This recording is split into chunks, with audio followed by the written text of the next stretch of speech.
So I don't think a lot of Bulls fans were expecting a win in this game against the Suns, at least I sure as hell didn't, but I would have at least thought the Bulls would have made it a competitive game, like one that was actually entertaining and enjoyable to watch, where they looked like they wanted to win, battling through on every possession. Instead, you saw the Bulls get absolutely pummeled, specifically from Devin Booker, who, if it wasn't for getting pulled early because the game was over by the end of the third quarter, probably would have gone for over 60 points tonight. And yes, it's fun to see a player go off and have a big game, but not when it's against your team putting up really poor effort on the defensive end. Now, my hope is that this was such a disaster and embarrassing of a performance of a game that it lights a fire under the Bulls to come out firing going up against the Warriors on Friday, since I'll be at that game. Otherwise, I'm going to be pretty annoyed if the Bulls come out with that kind of effort we saw tonight when I paid big money to see these guys play. Granted, I always still love going to see the Bulls live, even in the down games, but man, so much went wrong with this game. I don't even know where to start. Sure, the Bulls kind of made it competitive in the first quarter, but not enough to really get us thinking the Bulls were going to win this game. But for starters, the Bulls couldn't hit their shots, couldn't buy a three-pointer. Went 1 for 14 in the first half from 3.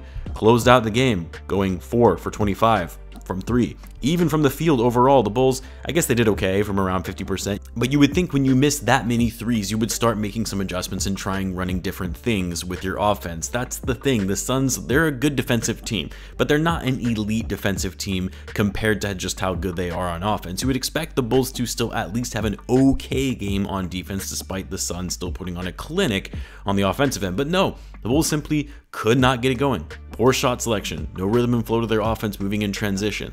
The Bulls didn't even turn the ball over that much. They just weren't playing smart basketball tonight on both ends of the floor. You look at the Bulls defense, first of all, they allowed 132 points in this game. The game was already over by the third quarter.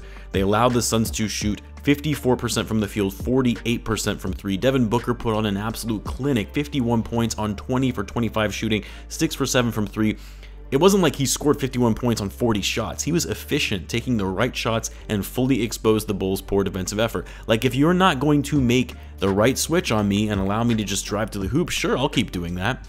Just insane the night that he had. And Devin Booker is a beast, is an elite level scorer, but there's no excuse for the Bulls to let him go off like that in the way that he did.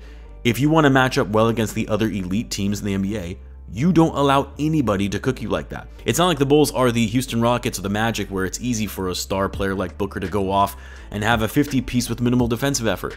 The Suns only had 19 assists tonight on all of their points. How do you let that happen on defense when the team you're playing against doesn't even really need to make an effort in moving and passing the ball that they could have just scored at will by playing one-on-one?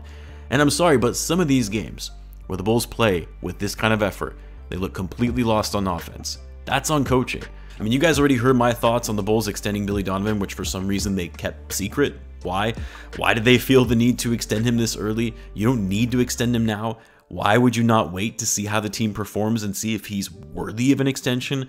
I'm not saying Billy is a lousy coach, but the way the Bulls have been playing lately, the poor effort, the miscommunications on the court, the inconsistency in their play, that's on coaching. There is no way of getting around it. And what was up with the random foul call challenge on Devin Booker, the N1-3? That was clearly a foul when the game was really already out of reach. And then why were the starters left in the game with less than 4 minutes to go, down 20? But anyway, you look at the box score. I don't know if there's anything that really stands out that you can call good from this game outside of DeMar's night, because he was very efficient, had great shot selection, scored 29 points on 11 for 17 shooting, 7 rebounds, 4 assists. Alex Caruso had a decent night. He's been getting it going on offense more recently, getting that three-point shot back. But outside of that, was there anything else that was good to take away from this game? Zach Lavine, another inefficient night, especially from outside, 7 for 15 from the floor, 1 for 6 from 3. His passing was good tonight, though. He had 7 assists of the Bulls' 20 assists, but he also was a minus 17 on the floor, which was a team low. Ayo obviously really struggled in guarding Booker. When the Bulls started switching Pat on Booker, he couldn't stop him either. Patrick Williams, not a single field goal tonight, 0 for 8, 2 points and 3 rebounds.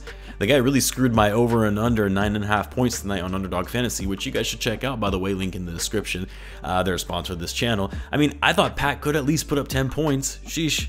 Then the bench, again, outside of Caruso, who had an okay game, there really wasn't much to be getting excited about. I would have liked to see Javonte Green play more in this game, in a game where you need an energizer like him, but of course, he only played 7 minutes. Derrick Jones Jr. only played 8.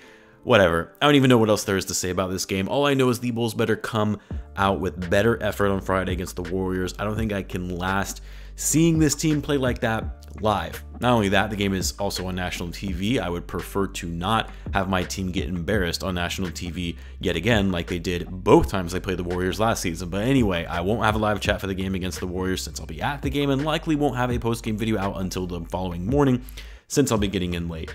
If the Bulls absolutely blow it and embarrass themselves yet again, I probably won't have a post-game video at all. But anyway, I'm going to have a video out tomorrow sharing my thoughts on everyone talking about how the Bulls should blow this team up. So stay tuned for that. As always, be sure to subscribe.